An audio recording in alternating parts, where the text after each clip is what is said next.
네, 안녕하세요. 제 목소리 잘 들리시나요? 네, 네. 그, 저기, 자료 공유할 수 있게 좀 더 권한을 주셨으면 좋겠습니다. 아무네.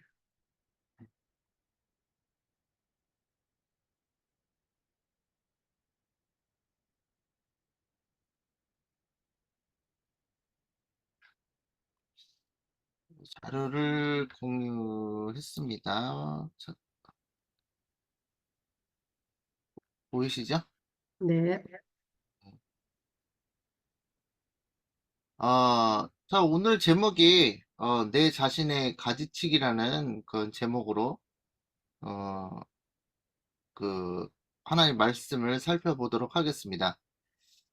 고린도전서 9장 17절에 보면은 내가 내 몸을 쳐 복종하게 함은 내가 남에게 전파한 후에 자신이 도리어 버림을 당할까 두려워함이로다. 어, 이 바울 선생님이 말씀하신 거죠. 사도 바울이 이제 굉장히 열심히 복음을 전파한 후에 전파로 다니셨는데 하나님의 그 그릇이 되어서요. 종이 되어서 전파로 다니셨는데 그렇게 함에도 어떻게 보면 구원은 따놓은 당상인 것처럼 생각하는 사도 바울이 말씀하기를 내가 내 몸을 쳐서 복종하게 하면 내가 남에게 열심히 전도를 한 후에 자신이 도리어 버림을 당할까 두려워함이로다라고 말했습니다. 어, 그래서 뭐 우리 사도 바울이 이랬다면 우리는 더 어떻게 해야 될까요? 사도 바울이 이랬다면 우리도 우리 자신의 그 육체의 소욕을 이루려고 애를 쓰지 않고 하나님의 성령을 받아서 우리의 마음이 하나님의 모든 우리의 의지가 모든 것들이 하나님께 어, 어, 뭐 해야 되죠? 굴복되어야 된다고 생각합니다. 그러니까 예수님께서도 성경 말씀에 말씀하셨듯이 누구든지 나를 따르려면 자기 십자가를 지고 자기를 부인하고 나를 쫓을 것이라고 말씀하셨습니다. 그렇게 되지 않으면 예수님의 제자가 될 수 없다고 예수님께서 말씀하셨어요. 그래서 그렇게 우리 모두 다 하나님의 은혜로 우리가 하나님의 뜻에 우리의 마음을 굴복시키는 어, 저와 여러분 되시길 바랍니다. 원고 74페이지 1903년에 보면은 이렇게 써 있습니다. 복음 경주에 돌입한 사람들은 영혼을 거스려 싸우는 육체의 정욕과 식욕의 방종을 훨씬 더 삼가해야 하지 않겠느냐 이렇게 얘기했습니다. 어, 그들은 항상 절제해야 한다. 한때 승리를 얻을 힘을 그들에게 준 바 있는 그 절제 생활을 그들이 계속하기만 하면 생명의 면류관이 걸려있는 경주에서도 큰 유익을 끼칠 것이다. 그래서 이제 우리가 이제 이 믿음의 경주, 복음 경주를 이제 달리는데 그것 정말 우리가 하늘에 안 가봐서 그러지 정말 그 화이트분의 글에 의하면 정말 하늘은 우리에게 너무나 그 우리가 어떤 것을 저거 한다면 너무 싼 곳이다 이렇게 말을 했습니다. 영어로 heaven is cheap enough 이렇게 얘기했거든요. 그래서 우리가 어떤 헌신을 했던 어떠한 노력을 기울였던 어떠한 희생을 했던 간에 우리가 그 하늘을 얻기 위해서 하나님의 뜻대로 살기 위해서 우리가 벌였던 그런 모든 희생들이 하늘의 그 보화의 가치에 비하면 우리는 너무나 싸게 하늘에 들어온 것이다 라고 얘기를 했습니다. 그래서 오늘 나를 내 자신의 가지치기라고 그랬는데 가지가 네 가지로 이렇게 되어 있었어요. 네 가지가. 그래서 하늘로 곧게 수직으로 올라가는 교만한 가지가 있다. 내 마음에 하는 비유로 들어서 말씀했습니다. 그래서 그리고 교만의 가지가 있고 그 다음에 옆에 있는 이웃가지를 찌르는 사랑하지 않는 가지 뭐 이런 것도 있고요. 그 다음에 땅 아래로 처지는 세상적인 가지, 세상으로 향하는 나의 마음, 안쪽으로만 굽어 자신만을 위한 이기적인 가지 이런 것들이 있다고 그랬습니다. 저도 아, 그렇게 생각해 본 적이 없었는데 하여튼 재밌는 비유했습니다. 그래서 먼저 우리가 보는 것은 하늘로 곧게 수직으로 올라가는 교만한 가지에 대해서 한번 보겠습니다. 그래서 창세기 11장 4절에 또 말하되 자 성읍과 탑을 건설하여 바벨탑을 얘기하고 있는 거죠. 그 탑 꼭대기를 하늘에 닿게 하여 우리 이름을 내고 온 지면에 흩어짐을 면하자 하였더니 어, 그 바벨탑을 건설해서 그 바벨탑에 그 하늘까지 닿도록 그 바벨탑을 건설하여 그들이 그 누가 탑을 지었느냐 내 이름을 내자 내 이름 그 탑에 그, 그렇게 건설하면서 자신의 이름을 내고자 하는 그런 어떤 욕망과 그 야망이 있었다는 것을 알 수 있죠. 근데 이 자신을 이제 자신의 이름을 높이고 자신의 자신이 다른 사람한테 이제 존경받고 싶어 하고 다른 사람 위에 군림하고 이런 자신을 높이는 그 행위는 그 오리지널로 어디서 왔냐면 사단의 그 정신에서 왔습니다. 그래서 사단 이사야 14장 12절에 보면 너 아침의 아들 계명성이 어찌 그리 하늘에서 떨어졌으며 너 열국을 엎은 자여 어찌 그리 땅에 찍혔는고 네가 네 마음에 이르기를 내가 하늘에 올라 하나님의 뭇별 위에 내 자리를 높이리라 내가 북극 지폐의 산 위에 앉으리라 가장 높은 구름에 올라가 지극히 높은 이와 같아지리라 비기리라 하는도다 했습니다. 그래서 자기의 자리를 높이고 싶어 했어요, 사단이. 예수님에게 그 돌아가는 그런 동경심과 이런 것들을 그 사단이 질투했어요. 피조물인데 질투를 했고, 자신도 그렇게 높이고 싶은 마음이 마음속에 새록새록 솟아났습니다. 사단은요, 죄인으로 태어난 천사가 아니었어요.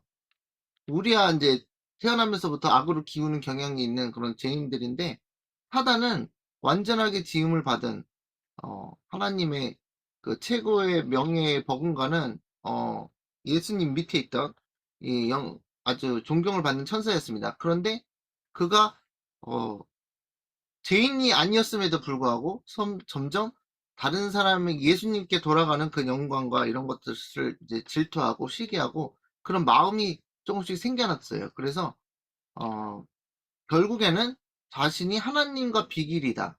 또 자신을 높이리라. 이런 모든 것들이 사단의 정신이 시작된 걸 알 수 있습니다. 그래서 교만은 사단의 정신이다. 자신을 높이려는 모든 행동과 말은 사단의 백성임을 나타내는 것이다. 라고 했습니다. 근데 우리 교회 안에서 교만한 이런 것들을 이제 잘 저거 하지 않습니다. 교만한 마음을 사람들이 이게 어떤 행동보다도 마음에서 비롯되는 것이기 때문에 자신을 높이려는 행동과 뭔가 이런 말투나 이런 것들을 교회에서 사람들이 그거에 대해서 지적하지 않아요. 보통. 그건 제가 하는 얘기가 아니고 이제 화이프의 글에 보면 그런데 그런 것이 근데 굉장히 위험한 정신이고 그것은 왜 위험하냐면 사단의 정신이기 때문에 위험한 것입니다. 여러분이 이제 조그만 여지를 사단의 정신의 마음의 문을 열어두면 사단이 와서 어, 자신을 높이라고 굉장히 부추겨 줍니다. 그리고 어떤 일을 했을 때 사람들에게 박수도 받죠. 그래서 또 재림교회 안에도 박수 문화가 있어서 어떤 일을 했을 때 박수도 받고 이런 것들을 하면서 어떤 누구누구니 어떻게 그렇게 지혜로우세요 이런 식으로 칭찬을 하다 보면 슬슬 이제 올라가는 게 뭐예요? 사단이 옆에서 부추겨 가지고 다시 자기 자신을 높이는 정신이 들어가요. 그래서 이 사단의 정신을 가장 높이 그, 그 사단으로부터 물려받은 사람이 이제 적그리스도의 세력입니다. 그래서 데살로니가 후서 2장 3절에 보면 누가 어떻게 하여도 너희가 미혹되지 말라. 먼저 배도하는 일이 있고 저 불법의 사람 곧 멸망의 아들이 나타나기 전에는 그날이 이르지 아니하리니. 그래서 불법의 사람, man of sin, 그 멸망의 아들, son of perdition, 그 사람이 이 적그리스도의 세력이라고 얘기하고 있습니다. 그는 대적하는 자라 신이라고 불리는 모든 것과 숭배함을 받는 것에 대항하여 그 위에 자기를 높이고 하나님의 성전에 앉아 자기를 하나님이라고 내세우니라. 그 적그리스도의 세력은 사단을 모본으로 삼고 본받기 때문에 항상 자기 자신을 높이게 돼 있어요. 그리고 또 주변 사람들도 많이 도와줘요. 그래서 뭐 교황들한테 미국 교황이 미국에 왔을 때도 교황 성하 뭐 홀리 파더라는 그런 영어의 표현을 썼죠. 거룩한 아버지.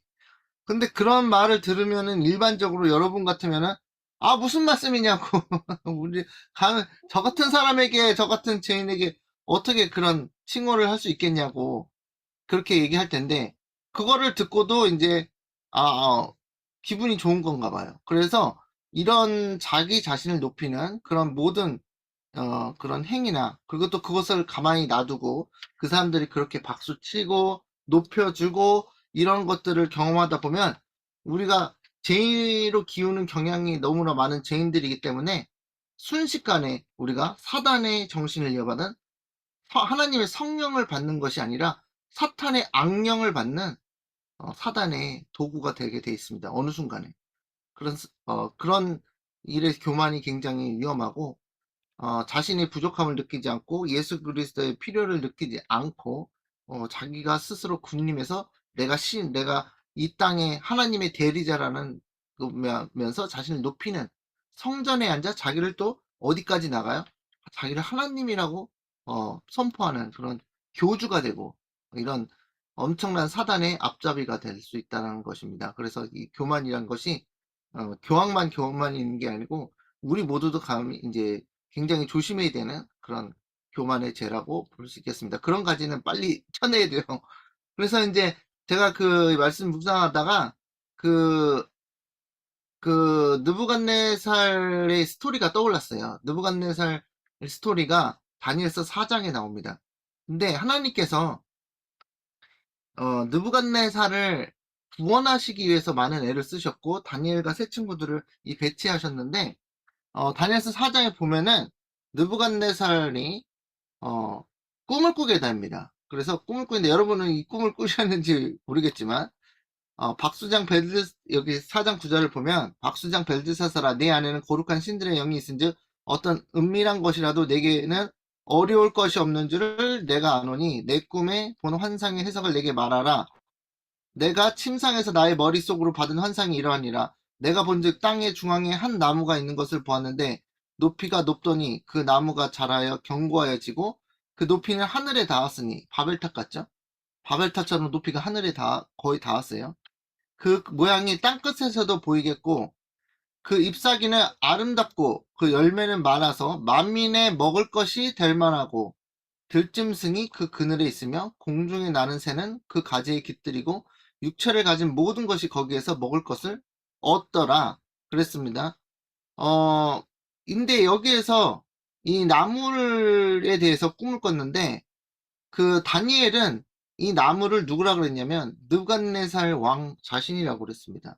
그래서 느부갓네살 왕이 엄청난 그 나라를 거느리고 있으면 나라를 이제 경영하면서 그 가지가 잎사귀가 아름다웠대요. 또 열매도 많아가지고 사람들이 그 바벨론의 시스템 안에 들어오면은 나라의 시스템을 보면 먹을 것이 많았다는 거예요. 그리고 들짐승들이 그 큰 나무의 그 그림자 밑에서 아주 잘 시원하게 지내고 있었다는 것입니다. 그래서 또 새는 그 가지에 다 깃들이고 육체를 가진 모든 것들이 거기서 먹을 것을 얻을 만하니까 바벨론 나라를 칭송할 만하죠.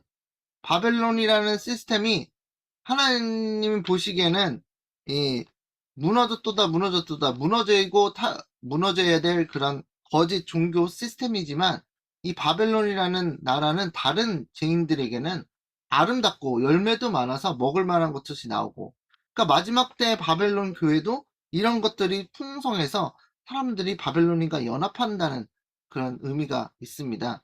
그래서 그런데 그 느부갓네살을 상징하는 그 나무에 어느 날 13절에 보면 내가 침상에서 머릿속으로 받은 환상 가운데 또 본즉 한 순찰자 한 거룩한 자가 하늘에서 내려왔는데 어 무슨 일을 하냐면 그가 소리질러 이처럼 이르기를 그 나무를 베고 그 가지를 자르고 가지를 잘라줘요.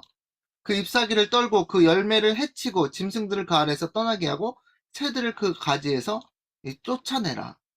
그래서 그러나 이제 그 뿌리의 구루터기를 땅에 남겨두고 새와 놋줄로 동이고 그것을 들풀 가운데 두어라.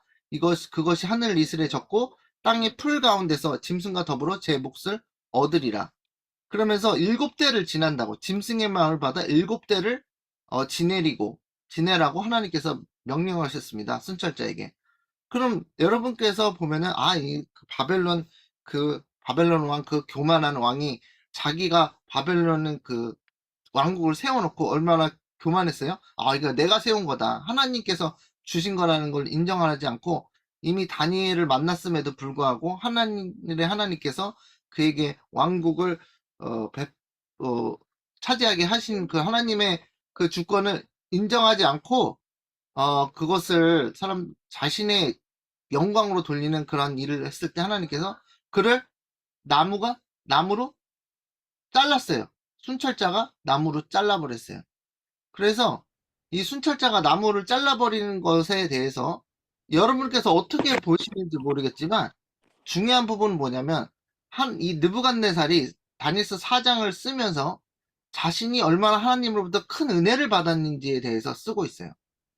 그래서 다니엘서에서 나온 것처럼 자기가 얼마나 교만하고 자신이 정말 하늘 위에 정말 그 바벨론 나라의 모든 그런 주인이 되었다라는 그런 어떤 교만심에 빠져 있을 때, 하나님께서는 그 순찰자를 보내서 나무를 자르는 것을 통해서 느부갓네살 왕을 구원하기 위해서 베푼 역사라는 것을 여러분께서 보셔야 됩니다. 느부갓네살 왕의 상징하는 나무를 다 댕강 잘라버리고 7년 동안 짐승의 명을 받고 이 풀을 먹으면서 지내는 이러한 느부갓네살의 그 엄청난, 여러분이 느부갓네살이라고 생각해 보시면 어떠겠어요? 어떠겠어요? 굉장히 큰 고난을 겪는 거 아니에요? 갑자기 자기는 지금 엄청 세상에서 잘 나가고 잘 성공하고 잘 살고 있었는데, 어느 날 어떤 요백에 닥치는 그런 것처럼 모든 것을 잃어버리고 그냥 7년 동안 엄청난 고난과 고생을 겪었는데, 그것을 세상 사람들이 보면은 저 사람 얼마나 저주를 받았길래 저러노 하면서 이렇게 조롱했겠지만, 사실은 이 순찰자 하나님께서 느부갓네살을 구원하기 위해서 그를 나무의 가지를 자르고 나무의 뭐죠?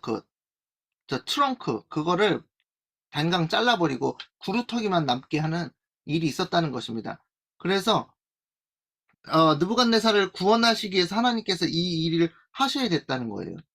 그러면서 17절에 보면, 이는 순찰자들의 명령대로요 거룩한 자들의 말대로이니 명령을 내렸다는 거죠. 지극히 높으신 이가 사람의 나라를 다스리시며 자기의 뜻대로 그것을 누구에게든지 주시며 또 지극히 천한 자를 그 위에 세우시는 줄을 사람들이 알게 하려 함이라 하였느니라.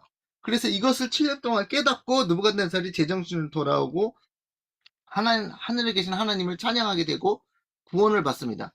그래서 이 이야기를 통해서 이 느부갓네살은 정말 대단한 그런 왕이었고 정말 놀라운 왕이었는데, 이 사람이 엄청 교만하고 여기에 계신 모든 분보다 가장 교만했을 그런 사람인데, 하나님께서 느부갓네살을 구원하기 위해서 이 사람의 구루터기만 남고 다 댕강 잘라버렸다는 거예요.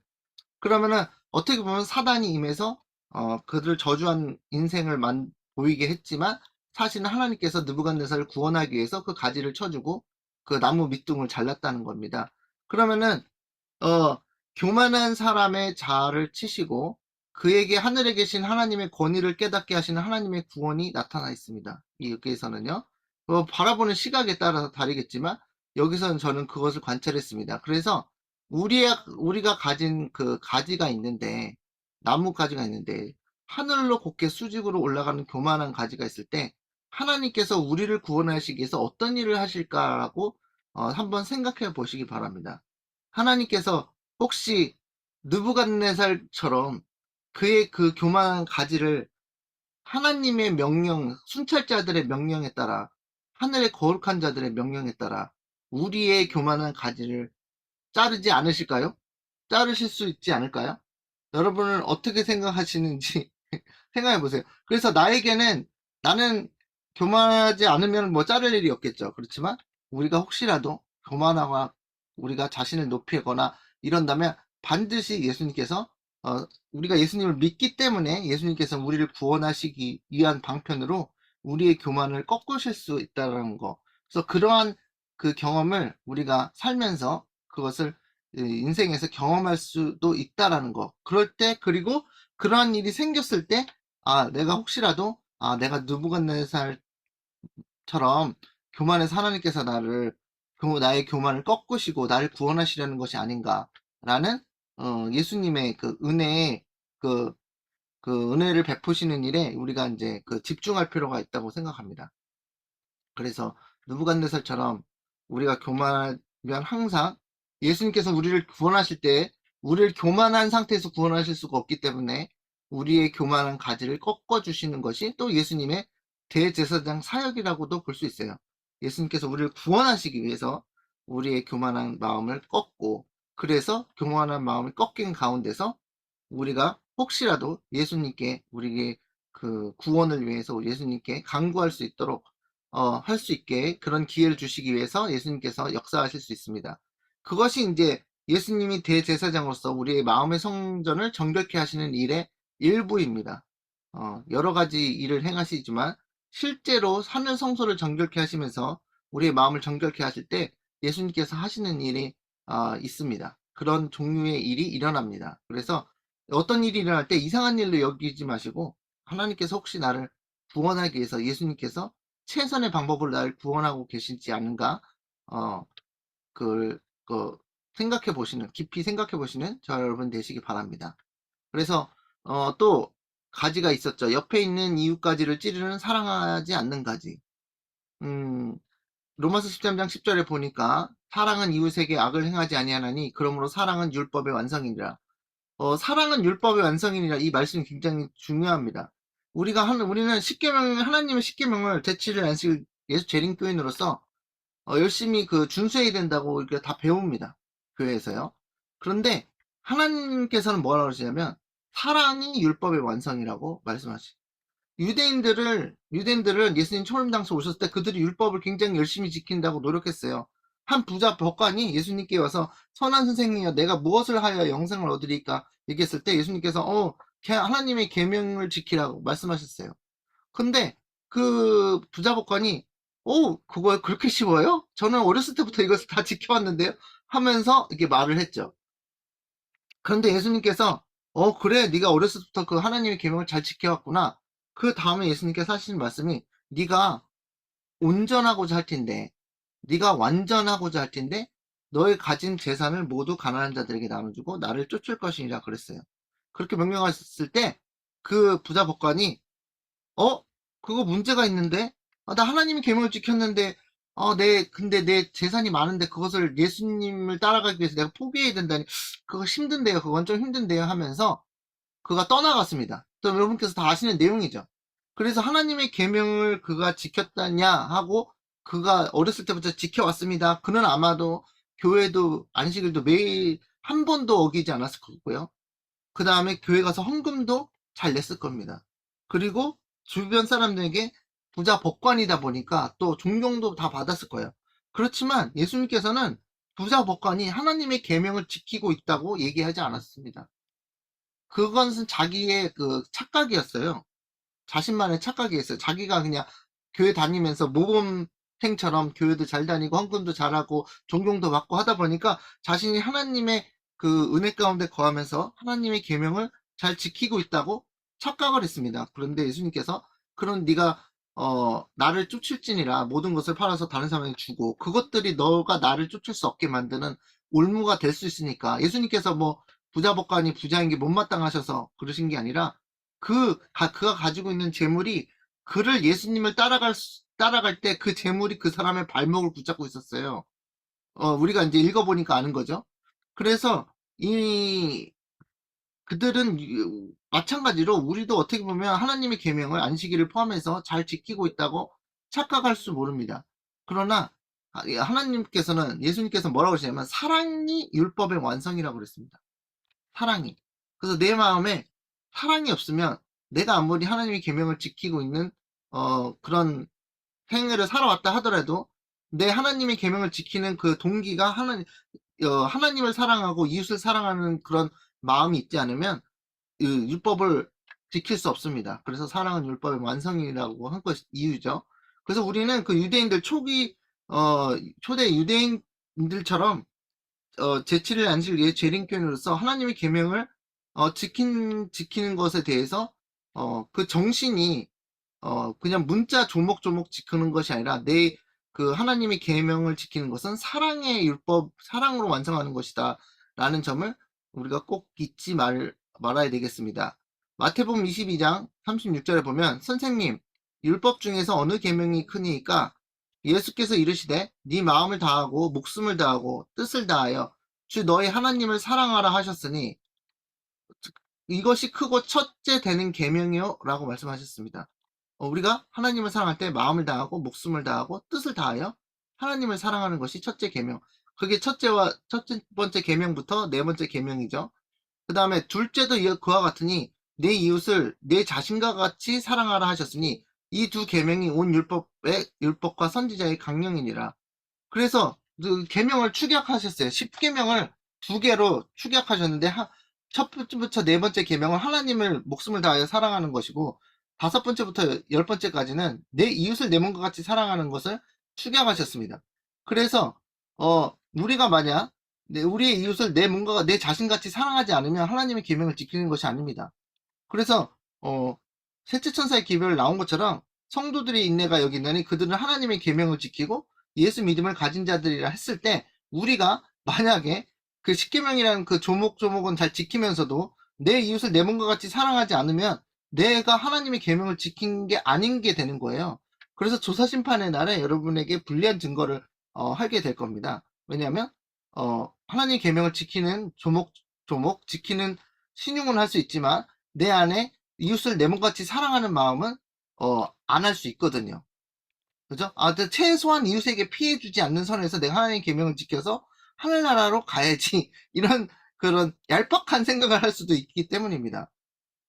그렇지만 하나님께서는 속지 않으시죠. 그래서 항상 우리는 내가 하나님의 계명을 지키고 있을까?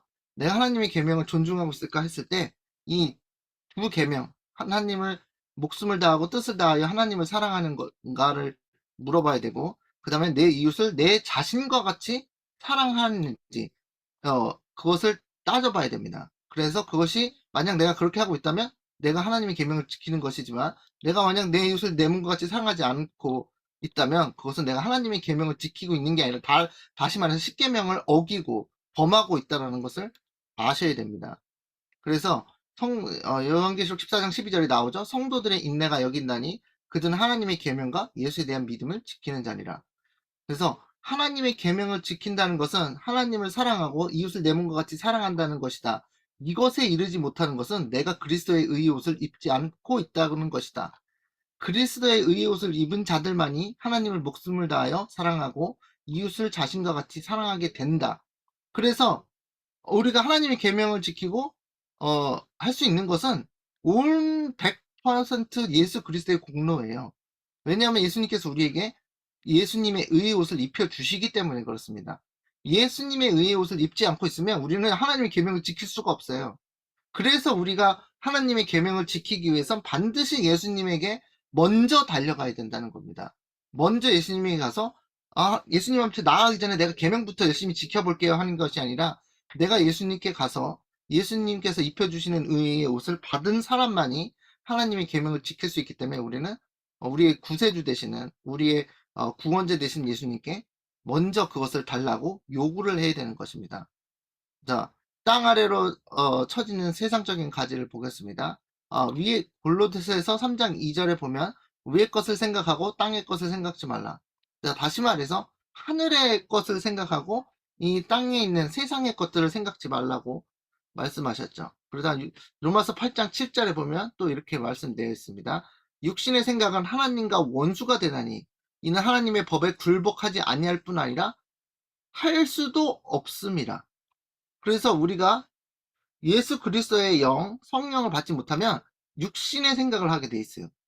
육적인 생각만 하게 돼 있어요. 그래서 그 육적인 마음 상태가 하나님과 원수가 되는 상태에 들어가는 거죠. 하나님과 대적되는 상태. 그래서 왜 하나님과의 대적되는 상태냐면 그 육신의 생각과 육적인 이 세상의 것들의 생각은 하나님의 법에 굴복할 수가 없는, 굴복하는 것이 불가능한 상태에 이르기 때문에 육신의 생각이 위험하다고 경고하는 것입니다. 사도 바울이.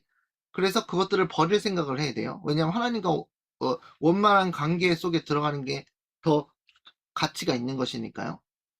야고보서 4장 4절 말씀 보면 가늠한 여인들아 세상과 벗된 것이 하나님과 원수됨을 알지 못하느냐?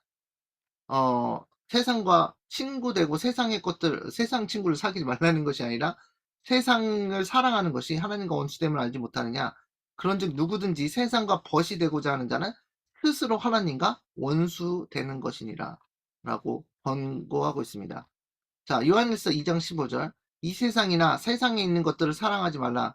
누구든지 세상을 사랑하면 아버지의 사랑이 그 안에 있지 아니하니. 다시 말해서 세상에 있는 것들을 사랑하면 내가 하나님의 성령이 내 안에 있지 않다라는 얘기를 하는 거예요. 그래서 하나님의 거룩한 성령이 내 마음에 있으면서도 세상의 것을 사랑할 수가 없다는 거예요. 그게. 그래서 이는 세상에 있는 모든 그런 우상들이 육신의 정욕과 안목의 정욕과 이생의 자랑이니 자랑거리를 주는 것이 세상의 것이고 이 죄인의 정욕을 만족시키는 것이 있는 것들이고 세상에 있는 것들이고 이런 모든 것들을 우리 죄인의 그런 요구하는 것, 육신의 생각을 하고 사는 사람들에게 채워주는 것이 세상에 있는 것들이라고 말씀하고 있습니다. 그리고 이것들이 다 아버지께로부터 온 것이 아니라고 얘기했습니다. 세상으로부터 온 것이다. 그러니까 하나님 아버지께로 오지 않았다면 누구로부터 온 거냐면 사단으로부터 온 거죠. 그래서 사단에 오는 것로부터 오는 것들은 매우 조심해야 될 필요가 있습니다. 자, 17절입니다. 이 세상도 그 정욕도 지나가되 오직 하나님의 뜻을 행하는 자는 영원히 거하느니라. 그래서 이 세상의 것들은 만족을 줘요. 죄인들에게. 만족도 주고 기쁨도 주고 살아가는 재미도 주고 이런 모든 것들을 주는데 문제는 뭐냐면 그것들이 영원히 못 간다는 거예요. 그래서 우리가 좀 지혜를 구한다면 그러니까 어린아이들 보면 장난감 가지고 엄청 그냥 목숨이 걸려 있는 것처럼 장난감을 가지고 놀잖아요. 근데 어른이 되면 그 장난감을 뭐 가지고 노는 사람도 있겠지만 안 가지고 놀거든요. 그래서 그것이 영원히 가지 못하고 어린 데였을 땐 그런 것들 다 버리고 '내가 왜 어렸을 때 왜 저런 걸 재밌게 가지고 놀았지?' 이렇게 생각합니다. 그런데 저도 어렸을 때 그 친구들이 막 딱지를 이렇게 모으면은 딱지 갖고 막 딱지를 완전 딱지 치기 해 가지고 따면은 이렇게 잔뜩 모으면 세상에 뭐 최고 부자가 된 것처럼 그 기쁨을 누렸는데 이 세상에 있는 것들이 그렇다는 거예요. 그것이 영원히 가지 못하고 그런데 하나님께서 말씀하시기를 하나님의 뜻을 행하는 자, 하늘의 것을 사모하는 자는 그것을 믿음으로 받아서 영원히 없어지지 않는 그 보화가 된다는 것입니다. 그 다음에 안쪽으로만 굽어 자신만을 위한 이기적인 가지를 보겠습니다. 누가복음 9장 24절 거기 본문에 나와 있던데 누구든지 제 목숨을 구원코자 하면 잃을 것이요. 어, 그다음 반대 말씀도 있죠. 그 누구든지 제 목숨을 그 하나님의 그 사업을 위해서, 하나님의 뜻을 위해서 버리고자 하면 얻을 것이라 그랬죠. 그래서 이 제 목숨을 구원코자 한다는 것은 내가 살기 위해서 뭐 일부러 자살하는 건 아니지만 내가 하는 내 생명이 다하도록 어떻게 보면 짐승의 우상이 세워질 때 짐승의 우상에게 절하지 않는 자는 몇이든지 다 죽이게 하더라 그랬을 때 바벨론에 있었던 다니엘 세 친구들처럼 그 신상에 절하지 않겠습니다. 그런데 절하지 않으면 풀무불에 던져서 죽는다 해도 내가 끝까지 하나님께 충성하겠습니다라고 할 때 자기 제 목숨을 구원코자 하지 아니하고 하나님의 명예를 위해서 자신의 목숨을 기꺼이 하나님께 바치는 그런 믿음의 행위가 있었는데 그것에 대해서 말씀하는 거죠. 그런데 내 자신이 이기적이고 그런 내 자신이 꼭 살아야 된다는 게 있으면 내가 죄인이 어떻게 되냐면요. 그냥 적당히 하는 게 아니고 내가 살기 위해서 다른 사람을 팔게 됩니다. 그것이 이제 죄인의 결말이에요. 그래서 내가 어느 적당히 하는 것이 아니라 하나님의 성령의 감화가 다 떠나가면 내가 살기 위해서 다른 사람 거를 뺏어 먹고 내가 살기 위해서 다른 사람을 찔러 넣습니다. 그것이 사단이 함정을 파고 기다리고 있어요. 내가 절대 그럴 일이 없어라고 하지만 사람이 그런 극한의 상황에 모이면 부닥치면 자신의 이기적인 마음을 가지면 어떤 일을 하냐면 자신이 살기 위해서 모든 일을 합니다. 모든 일. 그래서 우리 죄인의 그 속성이 우리가 지금 잘 먹고 잘 살고 있으니까 그 속성이 잘 안 드러나는 것뿐이지 저막 그 핍박당하고 뭐 먹을 것이 없고 막 이러면 다 인간의 그 죄된 본성이 다 드러나게 돼 있습니다. 그래서 예수님의 말씀을 붙잡고 자기 자신을 부인하는 훈련이 되어야 된다고 생각합니다. 그래서 자아 희생의 정신을 예수님으로부터 받은 후에야 우리는 다른 사람의 구원을 위해 헌신할 수 있게 된다. 여기 보면은 신물경 384페이지에 보면은 굉장히 중요한 말씀이 있는데 우리가 어떻게 이기적인지 아닌지 성령의 역사로 말미암아 일어나는 심령의 성화는 변하죠. 성령의 역사로 마음이 변하게 돼 있어요. 그리스도의 본성을 사람 속에 심는 것이다. 성령이 하시는 일은 우리 같은 죄된 인간의 마음 속에 그리스도의 본성을 씨앗처럼 심는다는 것을 성령의 역사라고 얘기한다는 거예요. 그래서 우리가 성령의 역사, 하나님의 영을 매일매일 같이 받는다면 천천히 일생의 과업을 통해서 예수님의 사랑의 본성이 우리의 마음속에 심겨지게 돼 있어요. 그래서 우리가 그 사랑 예수님이 가지셨던 사랑의 마음을 우리도 갖게 되는 것입니다. 우리도. 그러니까 처음부터 교회 나오자마자 예수님의 사랑이 막 내가 다른 사람에게 내 옷을 내는 것 같이 사랑하는 단계가 되지 않을 거예요. 그렇지만 뭐 그렇게 될 수도 있는 사람도 있겠지만 근데 거의 없다고 보고 성화라는 것은 내가 가지고 있던 걸 조금씩 모두 다 버릴 수 있으면 좋겠지만 당장 다 버릴 수 있으면 좋겠지만 교회를 다니면서 예수님께서 모든 것을 갑자기 다 버리라고 요구하지 않으시고 이런 거 저런 거를 보여주면서 우리 자신의 죄를 비춰주면서 이러한 죄 저러한 죄를 다 버리게 하도록 예수님께서 이끄시고 우리의 마음에 예수님의 본성 네이처를 우리 사람의 마음속에 심어주셔서 그것이 싹트게 하십니다. 그래서 그것이 성령의 역사로 우리의 성품이 변하는 것이고 그렇게 해야지만 성령의 역사로 심령의 변화가 예수님의 그 본성으로 심어질 때에만 우리가 하나님의 계명을 지킬 수 있게 되는 거예요. 그 전까지는 하나님의 계명을 지킬 수가 없습니다. 그래서 지키는 노력만 하는 거예요. 그래서 복음에 대한 신앙은 그리스도께서 우리 생활 속에 거하시는 것이며 또 살아 움직이는 원칙을 말한다. 이 신앙은 품성 속에 나타난 선한 일을 하도록 해주는 그리스도의 덕성인 것이다. 이 신앙은 품성 속에 나타나 우리의 그 신앙이 품성 속에 나타난 선한 일, 예수님께서 하신 일을 하도록 해주는 그리스도의 덕성인 것이다. 복음의 원칙들은 실생활의 어떤 부분과도 분리될 수 없는 것이다. 그래서 복음의 원칙들은 실생활의 어떤 부분, 그러니까 우리의 복음의 원칙이 교회만 가서 찬송 부르고 할 때만 은혜가 넘쳐서 하나님의 뜻대로 살는 것이 아니라 교회에 갔다 와서도 교회 가지 않는 그 날들 동안에도 매일매일의 삶이 그 하나님의 복음의 원칙들이 우리의 일상생활에서 나타나야 된다는 거예요. 그거 일상생활 따로 교회 생활 따로 이렇게 하면 그것이 하나님의 뜻이 아니라는 것입니다. 그리스도인의 모든 경험과 활동은 그분의 생애를 대표하는 것이어야 한다. 우리가 하는, 여러분이 하는 모든 경험과 활동은 누구를 대표해야 되냐면 예수님의 성품을 대표해야 된다는 것이에요. 그래서 그 종교 생활 따로 그 일상생활 따로 했던 그 이야기가 어디 나와 있냐면 그 선한 사마리아인의 그 비유에서 그 이야기에서 나오죠. 실제로 일어났던 일이죠.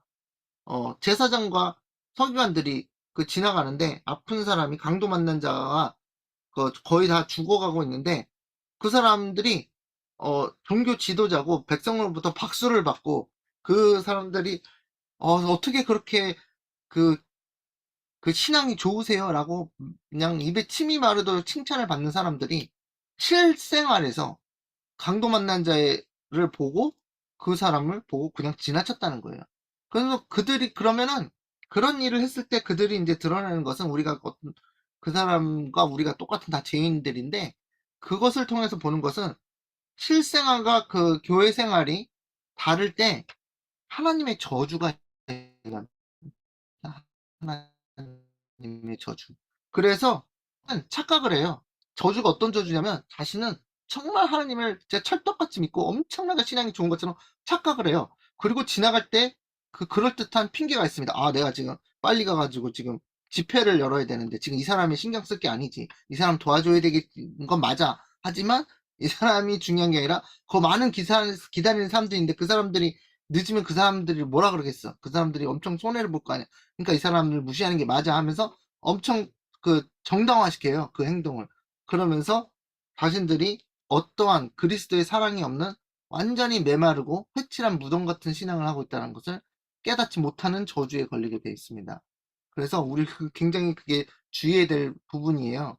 그래서 그리스도인의 모든 경험과 활동은 그분의 생애를 대표해야 되는 것이 대표하는 것이어야 한다. 우리의 실생활에서 나타나는 모든 행위가 예수님의 그 성품을 대표하는 것이어야 되는 겁니다. 표준이 굉장히 높아요. 자, 사랑은 경건의 기초이다.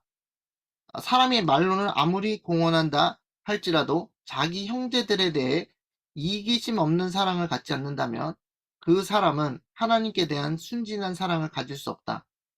그러나 우리는 다른 사람을 사랑하려고 애쓰는 것만으로는 결코 이러한 정신을 가질 수 없다. 여기 뭐라 그러냐면 그냥 사랑이 율법의 완성이고 고린도전서 13장에 보면 사랑을 언제나 오래 참고 그런 말씀이 나와 있고 사랑이 없으면 울리는 꽹가리가 되고 이런 것 사랑이 없으면 아무것도 아니고 믿음, 소망, 사랑 중에 그 중에 제일은 사랑이라고 들었는데 한번 사랑을 해보고 노력을 해야 되겠다 이러잖아요. 근데 그걸로는 이룰 수가 없어요. 그런 노력으로는 인간의 노력으로는 그러한 정신을 가질 수가 없습니다.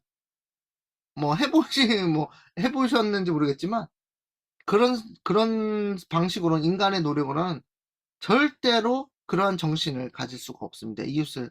그래서 그거 자체가, 우리에게 얘기해 준 것은 우리 안에 마음속에 의의 마음이 없다라는 거예요. 그래서 의의 마음이 없기 때문에, 아가페 사랑과 의의 마음이 없기 때문에 하나님 계명을 당연히 못 지키죠. 그래서, 바리새인들처럼 되는 겁니다. 그래서, 어, 여기 뭐라 그랬냐면, 우리에게 필요한 것은 그리스도의 사랑이 우리의 마음 가운데 있어야 한다는 거예요. 이거, 그리스도의 사랑이 다른 말로 하면 아가페예요. 그 성경의 사랑은 언제나 오래 참고, 사랑은 언제나 오냐면 그 사랑이요. 그 헬라어 말로 아가페라는 뜻입니다. 아가페는 신의 사랑이에요. 여러분께서 여러분의 자녀를 다른 사람의 그 감옥에 들어갔는데 내 자식을 대신 감옥에 넣어주고 그 사람 빼주세요 하는 사람 아무도 없죠. 그렇게 아무도 안 하는 거는 우리에게 사랑이 없기 때문에 그런 거예요. 그래서, 근데 하나님은 어떤 아가페 사랑을 가지고 계셨냐면, 우리가 죄인들에서 다 우리는 죄로 멸망해야 되는데, 하나님 아버지께서는, 죄인들이 너무 불쌍하다. 너무 안타깝다. 사단에게 속아서 안타깝다. 그 사람들에게 세컨 찬스 기회를 주기 위해서 내 독생자 아들을 내어줄게. 그, 굉장히 말도 안 되는 사랑이잖아요. 그 하나님께서로부터만 나올 수 있는 속성이에요, 그게. 인간으로부터는 나올 수 없는 속성이고.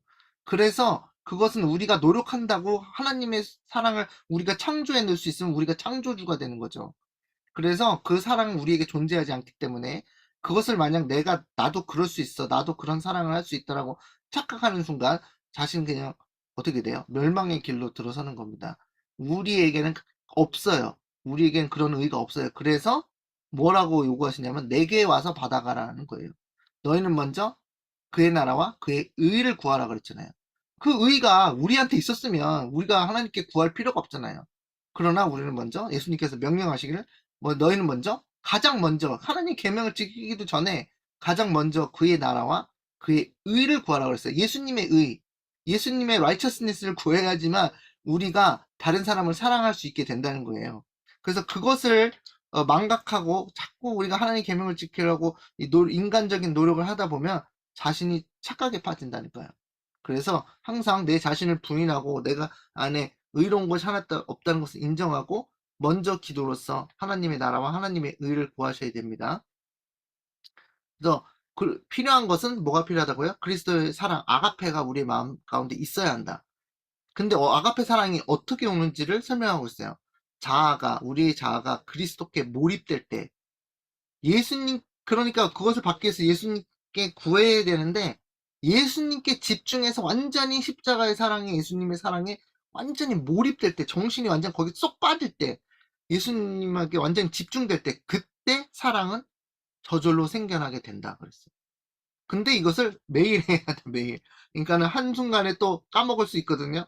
예수님의 십자가의 사건을 생각하면서 눈물을 흘리다가도 일주일 뒤에 또 까먹을 때가 있잖아요. 우리가 그걸 망각할 때가 있잖아요. 그래서 매일같이 예수님께 마음을 바치고 예수님에게 예수님의 사랑을, 정신을 우리에게 나눠달라고 요구하시면서 우리가 예수님께 완전히 집중되면 예수님께서 집중하는지 아세요. 그리고서는 여러분의 마음에 아가페 사랑을 심어주시기 시작하는 겁니다. 그래서 그리스도인의 품성의 완성은 여러분 이야기죠. 우리 얘기죠. 저희 얘기입니다. 그리스도인의 품성의 완성은 다른 사람을 돕고자 하는 생각이 마음속에서 계속해서 일어날 때 완성된다고. 우리의 품성의 완성은 내 자신의 영광, 내 자신의 야망, 내 자신의 목적, 이런 것에 막 집중해가지고, 내가 잘 먹고 잘 살아야지, 집을 엄청나게 큰 거 살아가지고, 아주, 그냥, 번듯하게 살아야지, 뭐 해야지, 뭐 해야지, 그것에 자기 자아에 집중하잖아요, 보통. 자신의 성공을 위해서. 그런 세상 학교 가면 잘 가르쳐 주거든요. 그런데 그리스도의 학교에서는 뭘 가르쳐 주냐면 자아에 집중하는 것이 아니라 자신의 야망과 목적과 그런 성공 여부에 집중하는 것이 아니라 다른 사람을 돕고자 하는 마음이 계속해서 일어날 때 그는 예수님께서 요구하시는 품성의 완성을 이루고 그제서야 하나님의 계명을 지키는 하나님의 신실한 백성이 되고 늦은비 성령을 받을 사람이 된다는 겁니다. 그래서 성령의 침례 요한이 말했죠. 나는 너에게 물로 침례를 주거니와 내게 뒤에 오시는 분은 나보다 능력이 많으시니 너희에게 불과 성령으로 침례를 주리라. 이 불과 성령의 침례를 받는 때가 그때입니다. 불과 성령의 침례를 받으면 느슨비 성령을 받는 거랑 똑같은 거예요. 그래서 다른 사람을 돕고자 하는 생각이 마음에서 계속 안 일어나. 그러면 내가 뭐가 없는 거예요? 의의가 없는 거예요. 하나님 계명을 지킬 수가 없어요. 그래서 이게 굉장히 중요한 부분이라서 강조 드리는 겁니다. 우리가 다른 사람을 돕고자 하는 마음이 계속해서 끊임없이 성령의 역사로 막 일어나면 내가 하나님의 계명을 지켜가는 과정이지만 내가 그 마음이 없고 내 자신의 삶과 나의 것만 집중하고 이기적으로 사는 그런 마음일 때는 내가 하나님의 계명을 지킬 수 없는 상태에 있습니다. 그래서 우리에게 재림교인에게 가장 위험한 거짓말이 뭐냐면 그 정도만 해도 하나님 계명 지키는 겁니다 하고 얘기해 주는 거예요, 여러분의. 그럼 가장 위험한 거짓말입니다. 그래서 이런 상태에 의해서 우리가 그걸 받기 위해서 누구에 집중해야 되냐면 예수 그리스도가 오직 모든 문제의 해결책이에요. 예수님에게만 집중을 해야 됩니다. 그래서 어, 그리스도의 품성의 완성은 다른 사람을 돕고자 하는 생각이 마음속에서 계속해서 일어날 때, 그 하늘의 햇빛이 마음에 충만하고 얼굴에 나타나는 날 때 이루어진다.